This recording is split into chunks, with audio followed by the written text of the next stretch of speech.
Everyone can see that okay? Awesome. So as Dr. Rippert just said, I worked with World Animal Net. My position was International Policy Intern. And in this presentation, I'm going to describe what I did over the summer, and then I'll talk about why the work that I did and in general, the work of World Animal Net matters and what issues they really are addressing and how there is really one framework that provides a solution for all these issues. So the first half of my summer really involved the Sustainable Development Goals, which are the United Nations 17 goals that they adopted in 2015. And these goals are meant to guide their policies and countries' policies until 2030 to address the big issues of our time. So a few goals include no poverty, climate action, clean water and sanitation, affordable and clean energy, and so on. And what I did with these goals was research them, research what progress has been done, if any, and then we use that research to create an event. So World Animal Net is part of the AITC, and that stands for Animal Issues Thematic Cluster, which is a coalition for the care, protection, and conservation of animals worldwide. And this coalition is made up of World Animal Net and other nonprofit animal welfare organizations from all over the world. And so we worked together to create an event that could inform United Nations representatives and the public in general, because it was virtual this year, on animal issues. So it ranged from food systems to wildlife and biodiversity, to lab animal issues and working equine, which includes donkeys and horses welfare. And this event was at the High-Level Political Forum on Sustainable Development, which was a conference that the United Nations had in this past July. So I'm going to read one of the questions that we did on the section that I worked on, which was wildlife and biodiversity. And I'm going to see if you guys know the answer. If you do or want to guess, go ahead and put it in the chat right after I read it. So the question is, which of the following mammals is the most illegally trafficked mammal in the world? And the choices are A, tiger, B, African rhino, C, pangolin, or D, African elephant. So if you think you know the answer, and don't worry about being wrong, we're all here to learn, go ahead and put it in the chat. I'd love to see what you guys say. And then I'll just obviously say the answer after. Pangolin, C. Yes, you guys are all right. Wow. So as you can see, a lot of you already know about animal issues, but this is just an example of what we worked on for this part of the event. We also had interviews, and we also had short clips from a lot of organizations. So it really was a collaborative effort. Now I'm trying to move forward. There we go. So I also worked on a blog for World Animal Net, and this is a picture straight from the website, as you can see now. And for my blog that is titled COVID-19 and the Development of the New Global Biodiversity Framework, we focused on the Convention on Biological Diversity's new Global Biodiversity Framework, which are new targets that they will be adopting soon or finalizing soon. And these targets will be guiding them for the next 10 years. So they're very important, as I will talk about later. And as many of you may already know, it really is a dire time for wildlife and ecosystems right now. And this is especially important because they just had their AICHI, AICHI targets expire this year. And a lot of these targets were not reached. So this new framework really is important just because we are making up for lost time and trying to, in general, progress on a lot of the issues that I will later talk about. And this blog was also a call to action. World Animal Net is really big on making sure that organizations are updated on new events that are coming up and that they can prepare in time for these events. And I'll talk about these in a bit. So for the second half of my internship, I drafted comments for the Conventional Biological Diversity's framework I just mentioned. And what they do is they release documents with proposed targets and indicators. Indicators are basically smaller goals for their bigger goals. So let's say one goal is reducing the amount of invasive species in an area. they may say, oh, right now we see in this country that there are 50% of species that are not native to this area and they're causing some harm. We want to reduce that to 25%, just to give an example. So what we did was comment on those, basically to make sure that they were including animal sentience, animal welfare into their goals, and not just overall big picture goals, because we have to remember about the individual welfare of these animals as well. We also commented for the United Nations General Assembly's Summit on Biodiversity, which is coming up later this month. This is another conference by the United Nations, and I wrote and World Animal Net edited a about 5-page paper. And what we did was separated 2 sections. So the first section was addressing causes of biodiversity loss. This includes climate change, different forms of pollution, food systems that I'll get into a little bit later, and the wildlife trade, both legal and illegal. And then the second section had to do with solutions to address these issues. So that would be science, technology, and capacity building. And these are the solutions that the General Assembly is categorizing. So for science and technology, World Animal really wanted to emphasize that these innovations need to be geared towards renewable and regenerative methods to make sure that we are using our resources wisely and not creating more waste than we need to. And then capacity building really just means uplifting communities, especially historically oppressed ones. This includes indigenous communities that generally do protect biodiversity and ecosystems and that may not have as many rights as they should. And so another part for this second half of the internship was the International Policy Update. This was really cool because I got to see what a lot of organizations that are part of the United Nations is a huge body, but they have a lot of agencies. Convention on Biological Diversity is one. Another one I researched was Convention on Migratory Species. Another one was CITES, so that stands for Convention on International Trade in Endangered Species of Wild Fauna and Flora. It's a mouthful. These are very important agencies, and so I researched them to see if they had relevant news that just happened, if they elected a new leader, or just had a conference and what came out of that conference, for example. And then I also researched upcoming opportunities. So events or conferences that are coming up, of course, virtual right now, and which ones have been postponed until next year, which a lot have. And then also input opportunities. So the comments that I talked about earlier that I did for the conferences of United Nations, those will continue because the United Nations just requires that from a lot of agencies, which is really important because it really shows the democratic process that's part of these things before they finalize their targets. And so I also researched if there were input opportunities coming up so organizations can get involved and we can really ensure that animal welfare is being spoken for in these spaces. And the last thing I did for World Animal Net was research experts for the IUCN, which stands for the International Union of Conservation of Nature. They're really famous for the Red List. If you haven't heard of that, it basically lists animals worldwide that are close to extinction, and there's a timeline, a spectrum for how close to extinction they are. So I believe critically endangered is the most close to extinction, and that just means that it's really bad. We need to make sure that they are protected and their habitats are protected.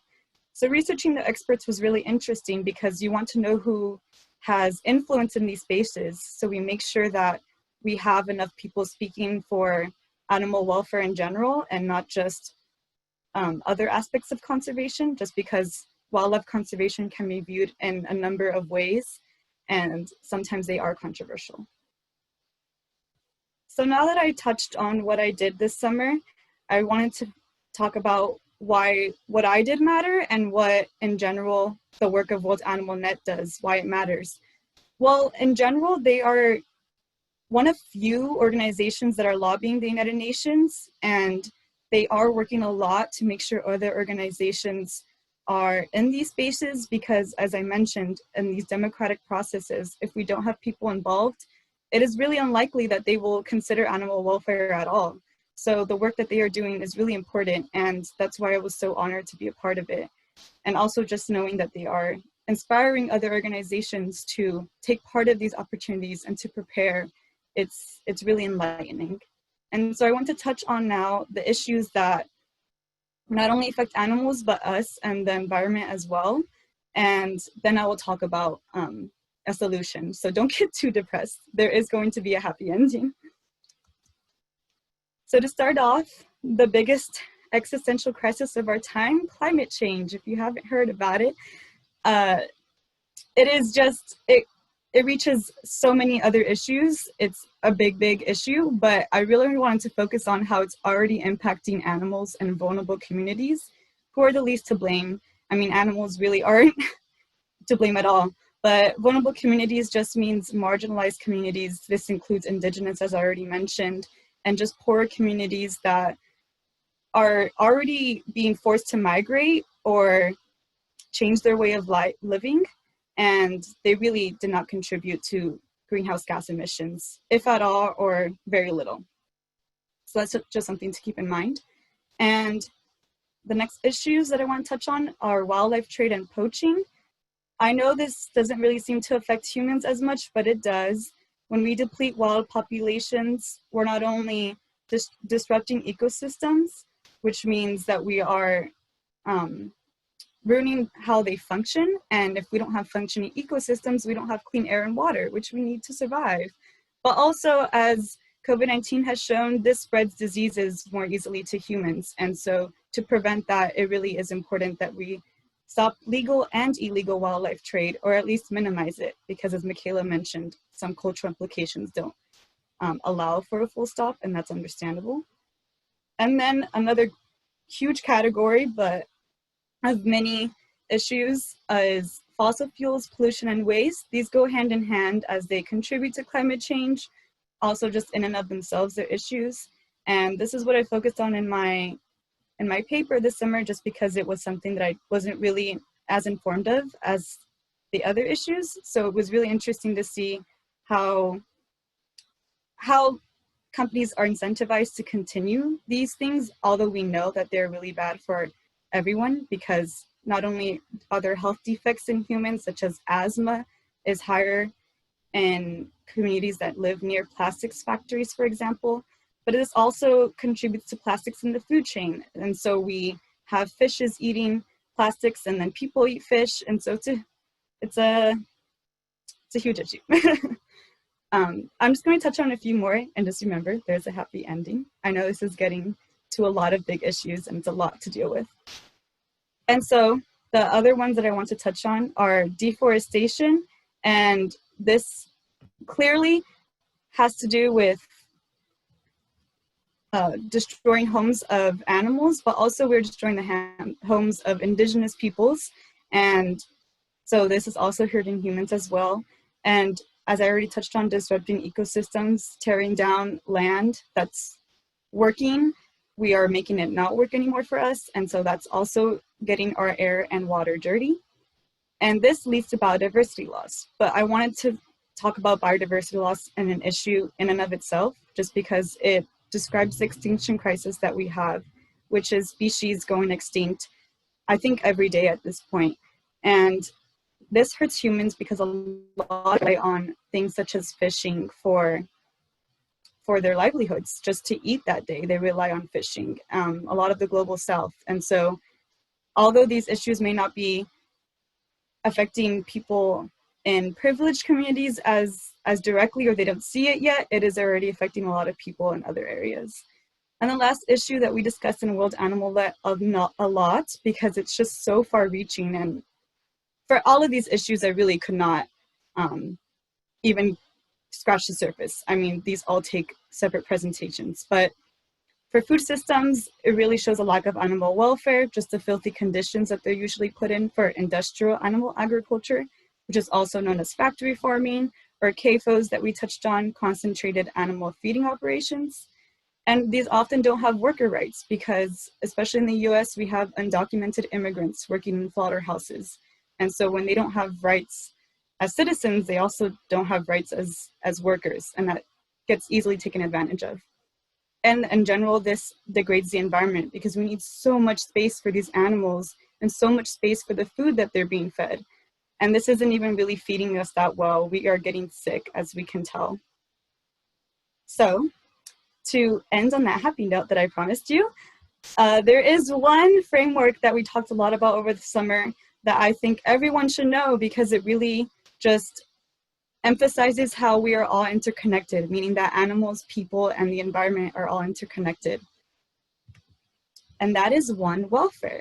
So the framework of one welfare is really to embrace that when animals have their well-being addressed, then humans will too, and then the environment will as well. I think a lot of the issues I just discussed will not be as big or will not exist if we really took into consideration animal welfare more, especially food systems. We couldn't treat animals like that if we really wanted to put them at a higher welfare standard. And obviously no system is perfect, but this one really is bad. And so I think just this is the missing link that we see in a lot of international policies, not just in the US, but worldwide. And when we are forced to implement a new system to create a better future, this framework really could help, because this will change the way that we build, the way that we govern, the way that we think as a society, the way that we produce, the way that we consume, just the way that we do everything, because animals live next to us. They are our neighbors. And so when we take them into consideration, it really just changes everything. And so that is, I think, the missing link that I learned this summer. And I just wanted to thank the World Animal Net and the MAPP program, specifically my mentors, Dr. Alan Rutberg and Jessica Bridgers, who is a MAPP alum, and just in general, all of the World Animal Net board and the MAPP program and my classmates. It was an amazing summer, and I'm sure I'll never forget it. Thank you for listening.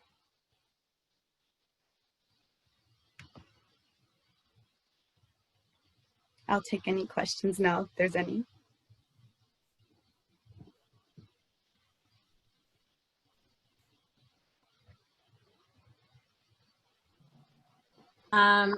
Tania, this is Martha Grace.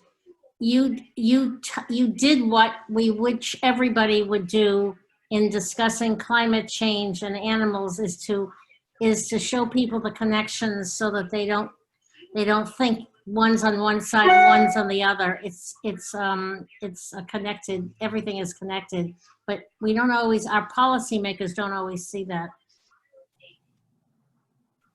I agree. Thank you for saying that.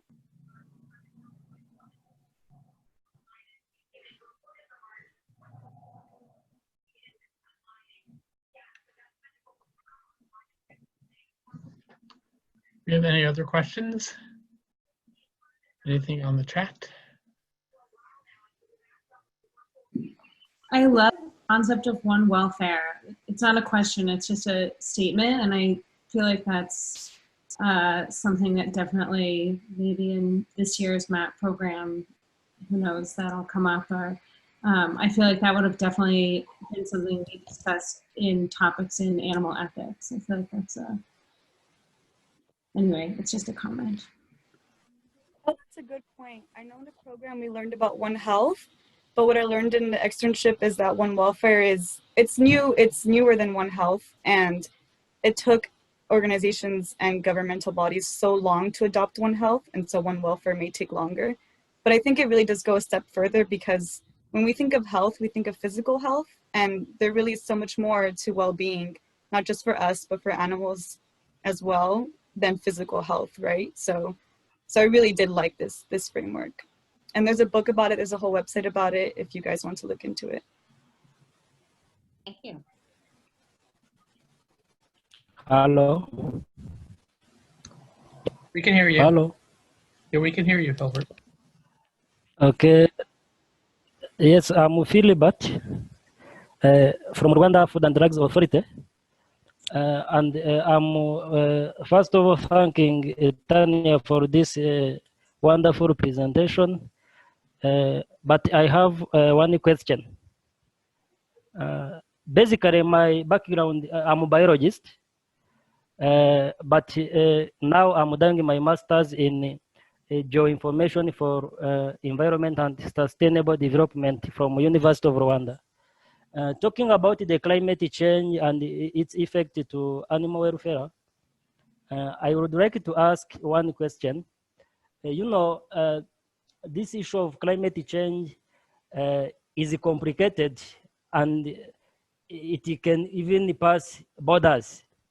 So, in developing countries like us here in Rwanda, we are not affecting the climate change a lot because we are not yet industrialized. You see, those developing countries are contributing a lot to the climate change. And immediately, the effect of climate change are globalized, are even affecting the countries which are not polluting the environment. So is there anything being done so that these countries which are polluting a lot can be, I don't know what I can say, if they can be giving something to the developing countries which are not polluting a lot, yet the effects are common, global, worldwide. Thank you very much. I think that's a good point.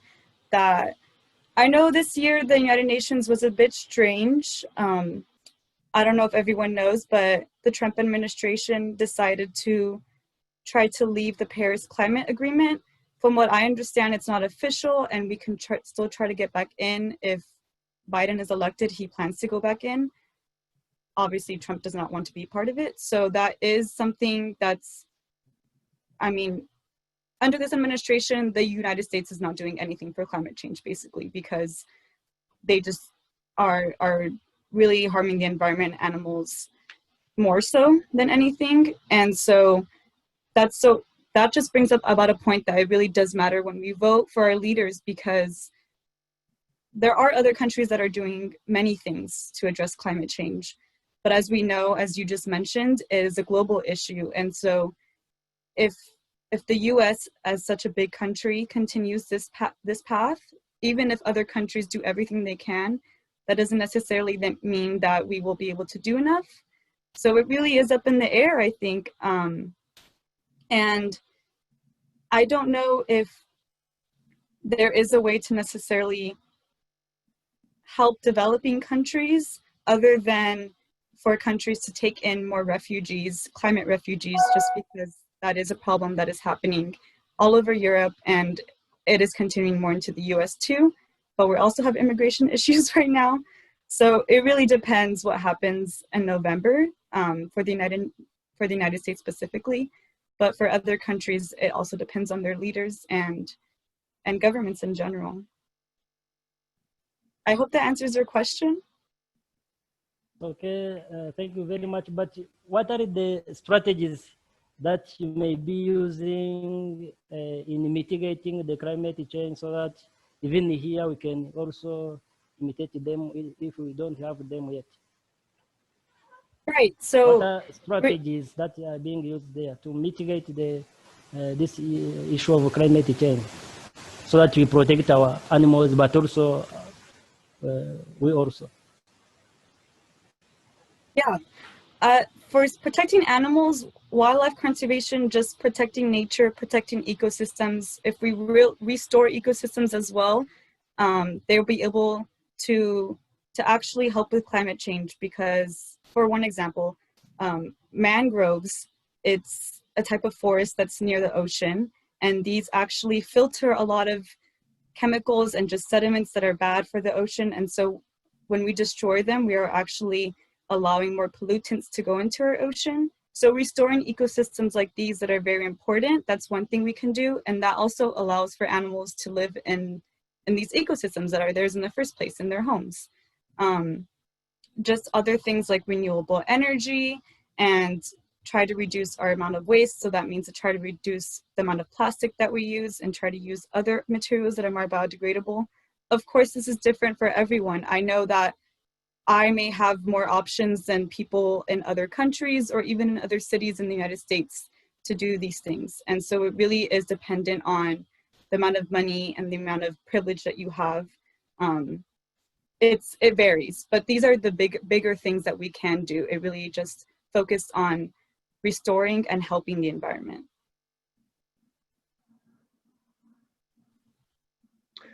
And just Thank you very much.